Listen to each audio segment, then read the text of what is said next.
بسم الله الرحمن الرحيم إن الحمد لله نحمده ونستعينه ونستغفره ونؤمن به ونتوكل عليه ونعوذ بالله من شرور أنفسنا ومن سيئات أعمالنا من يهده الله فلا مضل له ومن يضلل فلا هادي له وأشهد أن لا إله إلا الله وحده لا شريك له وأشهد أن محمدا عبده ورسوله صلى الله عليه وسلم يا أيها الذين آمنوا اتقوا الله حق تقاته ولا تموتن إلا وأنتم مسلمون يا أيها الناس اتقوا ربكم الذي خلقكم من نفس واحدة وخلق منها زوجها وبث منهما رجالا كثيرا ونساء واتقوا الله الذي تساءلون به والأرحام إن الله كان عليكم رقيبا يا أيها الذين آمنوا اتقوا الله وقولوا قولا سديدا يصلح لكم أعمالكم ويغفر لكم ذنوبكم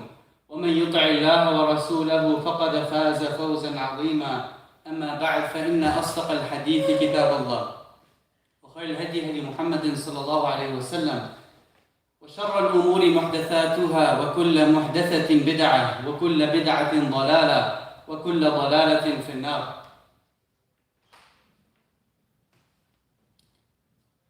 Brothers and sisters,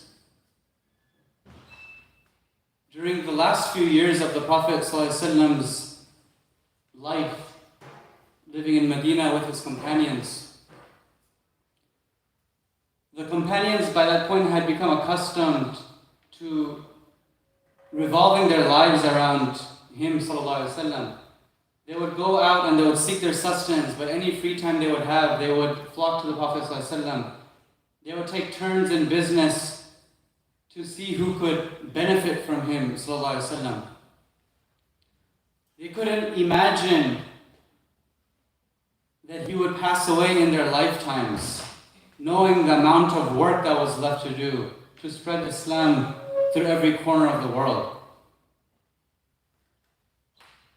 And so when he ﷺ passed away, it was the greatest tragedy that this ummah had ever faced.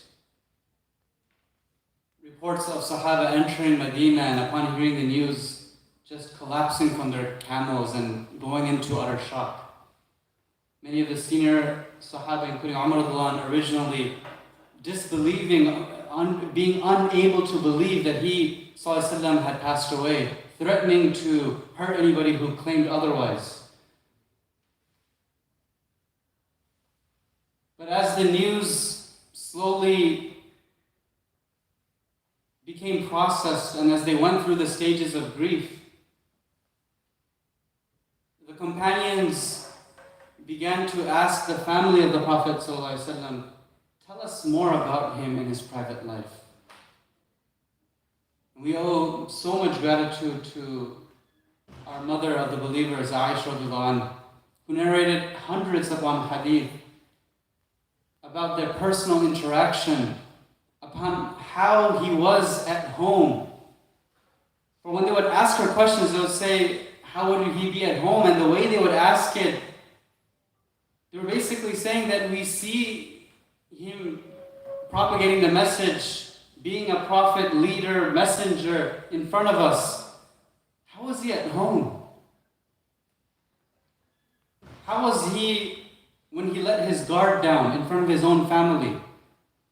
Was he similar to us in plopping down on the couch and just taking it completely easy? How was he? And she, radiallahu anha, may Allah be pleased with her, said, كَانَ خُلُقُهُ الْقُرْآنِ, that his character was that of the Qur'an. That the same way that you saw him outside was the same way that he was inside. If you want to know his character, open Surah Mu'minun and go through the first 10 ayahs. قَدْ أَفْلَحَ الْمُؤْمِنُونَ, victory to the believers. الَّذِينَ هُمْ فِي صَلَاتِهِمْ خَاشِعُونَ, they are the ones who are devout in their prayers. And so on and so forth, talking about taking care of their family, taking care of the poor, giving their zakat and so on. If you want to know the Prophet ﷺ, look at the 10 ayahs of Surah Mu'minun.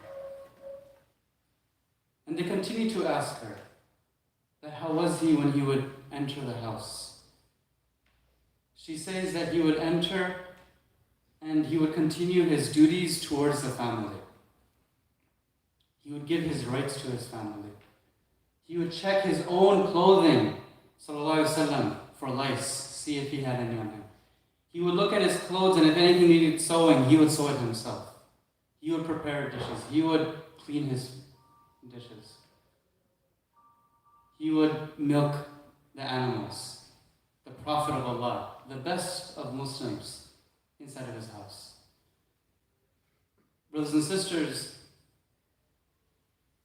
in today's khutbah, I want us to reflect for a moment that how often do we think about the Prophet ﷺ when we are by ourselves and when we are in our communities.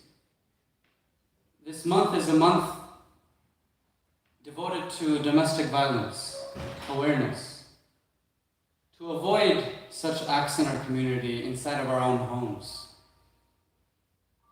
It is a very difficult topic, but one that the Prophet ﷺ made sure that we understood the guidelines of how are we to interact with our family, on whether or not we should be laying a hand on our wives or our husbands, our children, our parents. How do we make them better Muslims? And how do we make sure that we follow the character of the Prophet ﷺ in everything we do? There are some that might designate one day for remembering the Prophet ﷺ. But for us as Muslims, every day is a day commemorating the Prophet ﷺ. And we have to actually believe that and show that through our actions. If our kids were to hear us tell others that we don't just single out one day, but we should remember the Prophet every day, would they call you out on that? Would they say, is that true, Baba? Is that true, Mama? I don't really hear us talking about the Prophet ﷺ.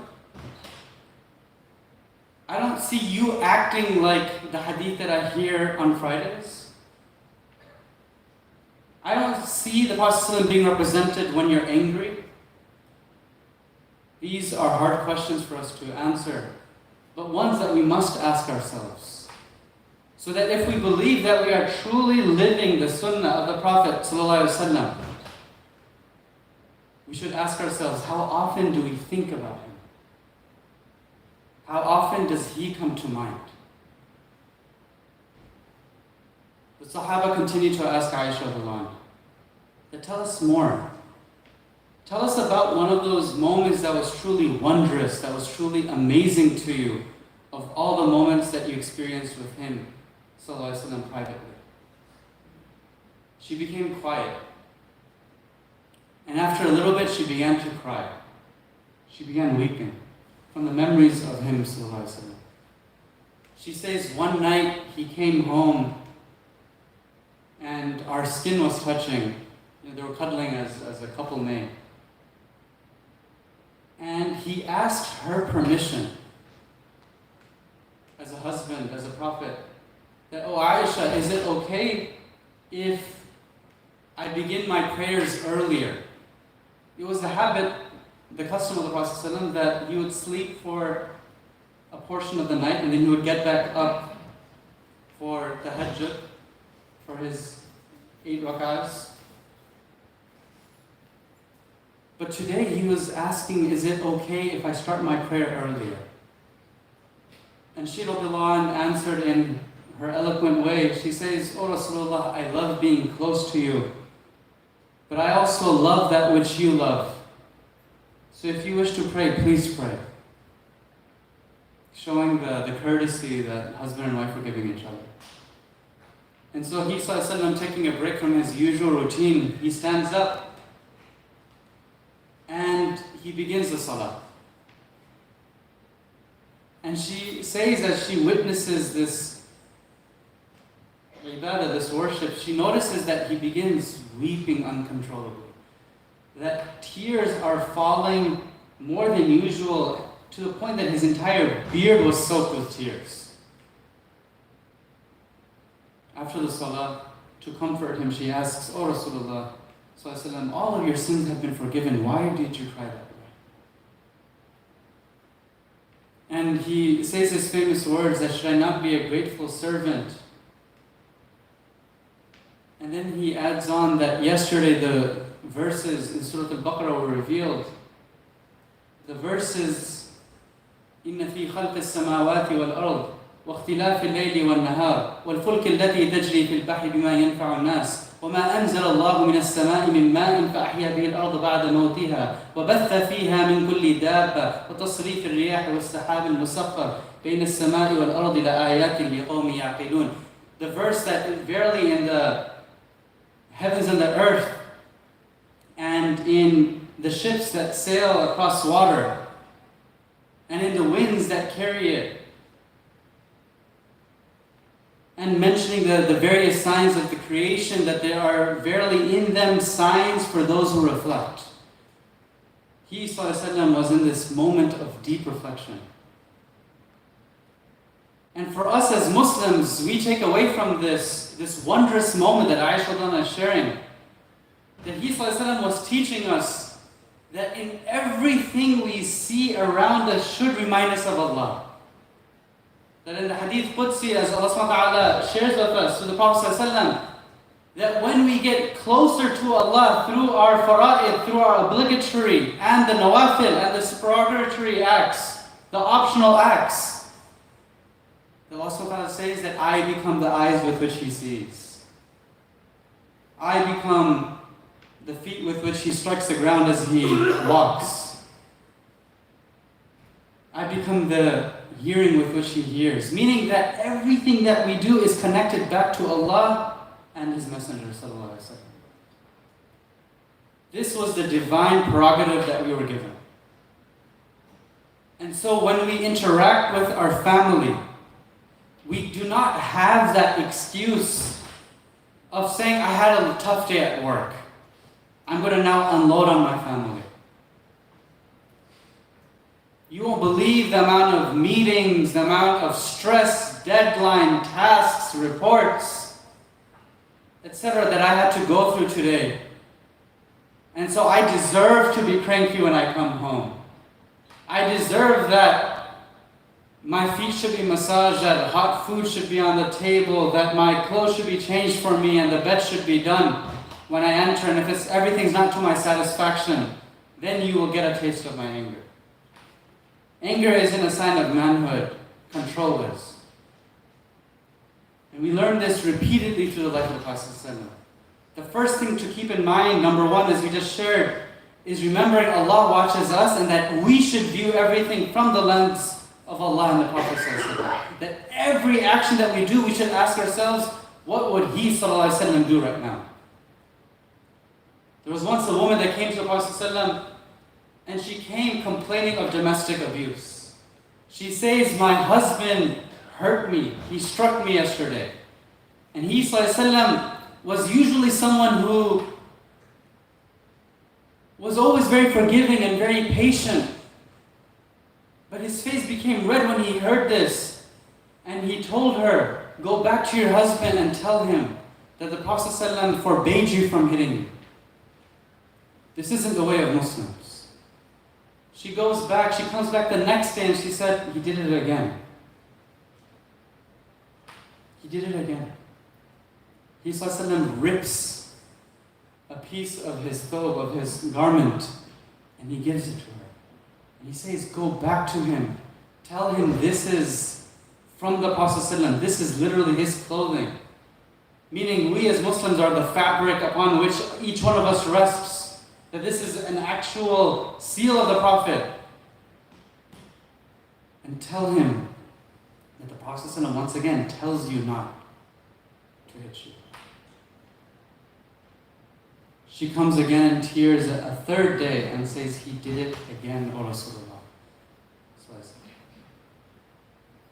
Now he ﷺ would very rarely, if ever, throughout his entire course of his life, ever invoke dua against someone else.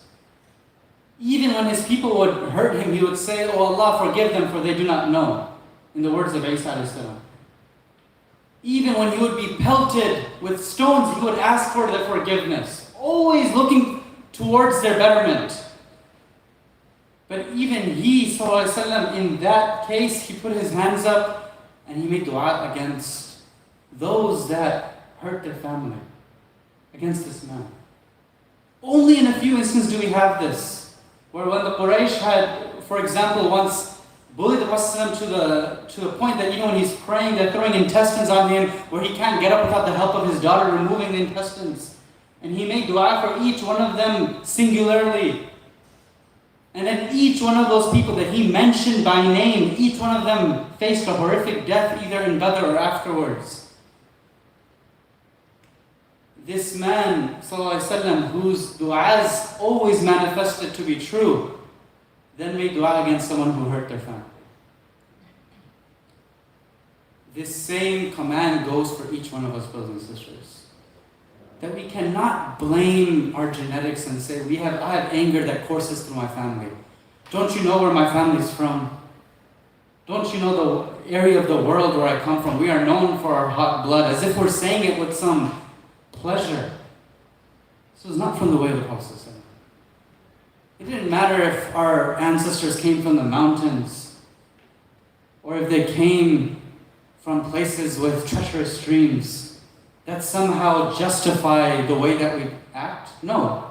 Each of us, yes, we might have certain inclinations a certain way. Some of us may find ourselves really wanting alcohol if we had it before in our lives. Some of us may feel the desire to hurt someone for the way they treated us. Some of us might see red in our eyes. But that does not mean that we act upon that. For as the Prophet ﷺ said that the best of you are the ones that control their anger. The Prophet ﷺ was tempted so many times, was tested in ways beyond things that we ourselves have gone through. Where his face, as companions would say that they would notice the twitching of his veins, or they would see his face become red, and on his face you could tell there was anger, but even then there would still be a smile on his face. And he would still deal with the situation, but he would never transgress beyond certain bounds. As the Quran teaches us, وَإِنْ عَاقَبْتُمْ فَعَاقِبُوا بِمِثْلِ مَا عُوقِبْتُمْ بِهِ وَلَئِنْ صَبَرْتُمْ لَهُوَ خَيْرٌ لِلصَّابِرِينَ.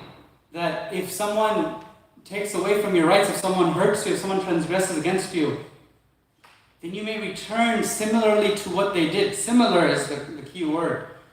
Not double, triple, and much worse. But then of course the Quran encourages وَلَئِنْ صَبَرْتُمْ لَهُوَ خَيْرٌ لِلصَّابِرِينَ, that if you are patient, that is even better for you. Once a woman came to the Prophet ﷺ, a young woman, a woman that was known to be very beautiful, who received several suitors, several people that were vying for her hand in marriage. And she hadn't said yes to any of them yet. And she asks the Prophet ﷺ, who should I marry? And she mentions some of their names.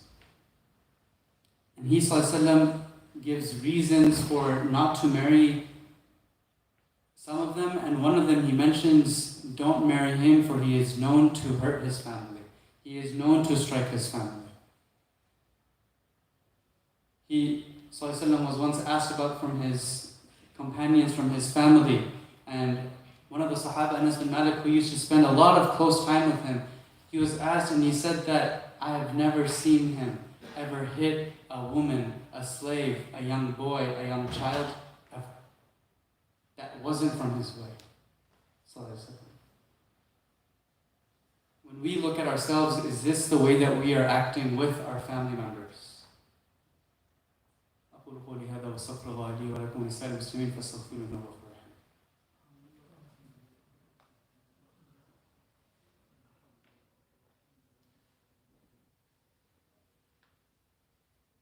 الحمد لله والصلاة والسلام على رسول الله وعلى آله وصحبه أجمعين.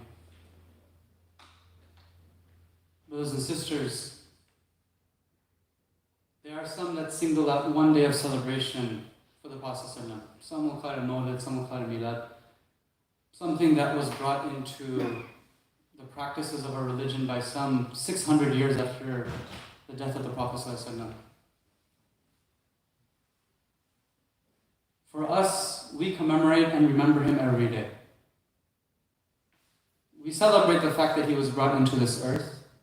As he ﷺ said that fast Mondays, for verily I was born on a Monday, and on Monday was revelation given to me. We remember him regularly, throughout the year, every week, every day. And the best way that we can commemorate him is by living his actions every single day, beginning first with our family. It is very easy to be angry, to be frustrated, that when our child or sibling comes to us with a seemingly easy math problem, that we get frustrated with them and say, why don't you get this? Are you truly my son? Why didn't you understand this at school? And then we make them feel terrible about themselves, either through verbal abuse or even worse, through hurting them. It's very easy to do that. But what's in fact more difficult is giving them the proper time and attention that it requires to live the way of the Prophet. Some will bring the example of Umar, I bring you the example of the Prophet. The best of creation, on how we should interact with our families. Once the Prophet sent Anas bin Malik on an errand, and he was a very young man that his mother had sent him when he was younger to stay in the khidmah, in the service of the Prophet, always attending to his needs, and he once sent him on a task. And Anas bin Malik, being very young, he goes out and he's playing with the children. When he comes across them, he completely forgets about the task, and he just sees these kids on the street, and he just starts playing with them. And he's playing for some time until he looks up and he sees the Prophet ﷺ there, standing, looking at him. And then he says, oh, I had a task at hand. And he goes back to the Prophet ﷺ. The Prophet ﷺ asks him gently, "Oh, Anas, did you complete this task?" And he says, "No, Rasulullah, let me do so right now." And he says, "Okay." And he says, "I never forgot to do a task after that." But he says that in my entire time working under him, trying to serve him, our messenger, I never saw him once rebuke me, once get mad at me, even in the times that I came short of what my expectations were. He always found a better way to teach me. When we walk through the halls of the school and we see children around us, and they come up to us excitedly saying salam, do we make time for them, or do we say a quick salam while looking elsewhere and go away?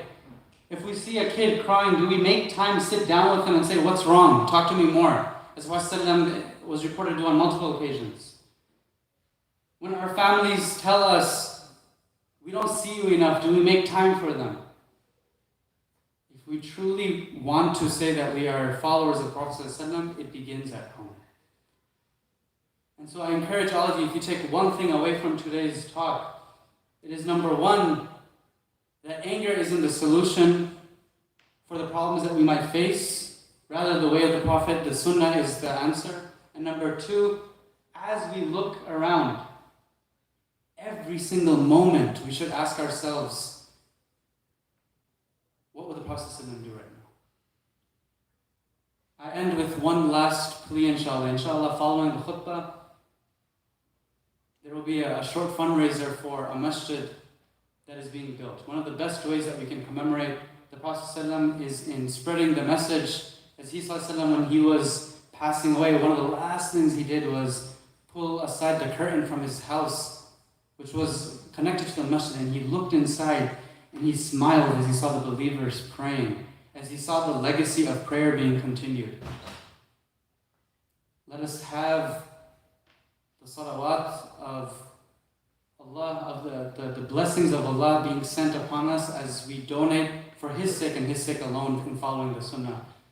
I pray Allah subhanahu wa ta'ala helps all of us to follow the practice of Nabi sallallahu alaihi wasallam. I pray that He reunites all of us with Him in Jannatul Firdaus al-A'la, with the truthful, with the prophets and the martyrs. ربنا آتنا في الدنيا حسنة وفي الآخرة حسنة وقنا عذاب النار ربنا لا تزغ قلوبنا بعد إذ هديتنا وهب لنا من لدنك رحمة إنك أنت الوهاب وأقم الصلاة. الله أكبر الله أكبر أشهد أن لا إله إلا الله أشهد أن محمدا رسول الله حي على الصلاة حي على الفلاح قد قامت الصلاة قد قامت الصلاة الله أكبر الله أكبر لا إله إلا الله.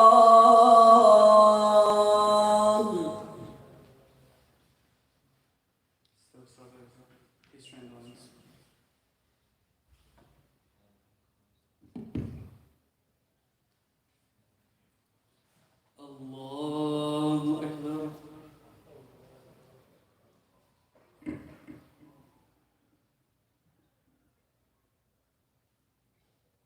الحمد لله رب العالمين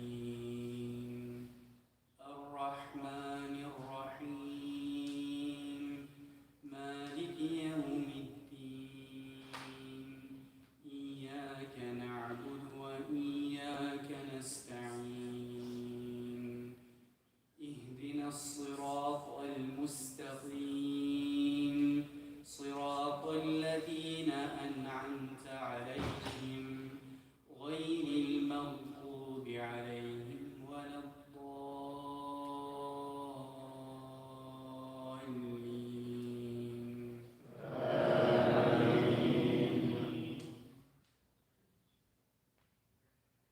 سبح اسم ربك الأعلى الذي خلق فسوى والذي قدر فهدى والذي أخرج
الصراط المستقيم صراط الذين أنعمت عليهم غير المغضوب عليهم ولا الضالين.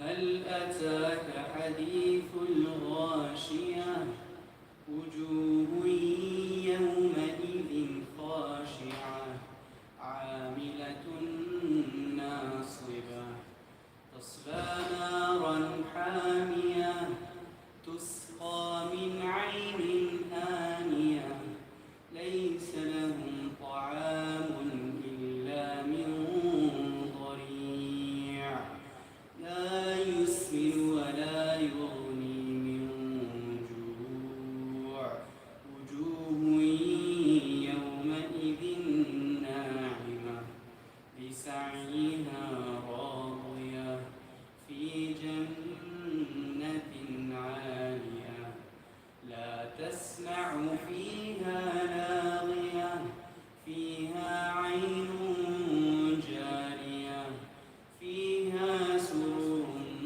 مرفوعة وأكواب موضوعة ونمارق مصفوفة وزرابي مبثوثة أفلا ينظرون إلى الإبل كيف خلقت وإلى السماء كيف رفعت وإلى الجبال كيف نصبت وإلى الأرض كيف سطحت فذكر إنما أنت مذكر لست عليهم بمسيطر إلا من تولى وكفر فيعذبه الله العذاب الأكبر إن إلينا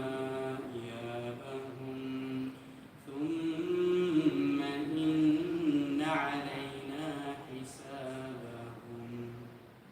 الله أكبر.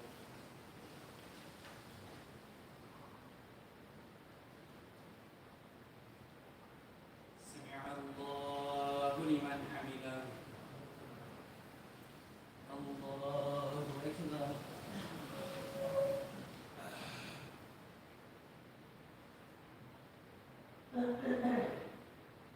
الله أكبر. الله أكبر.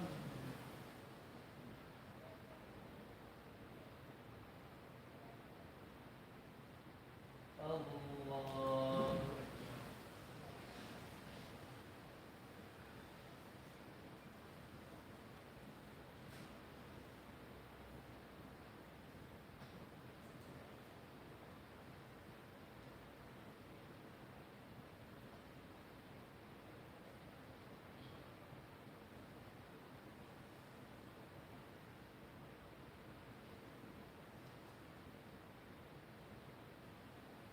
السلام عليكم ورحمة الله. السلام عليكم ورحمة الله.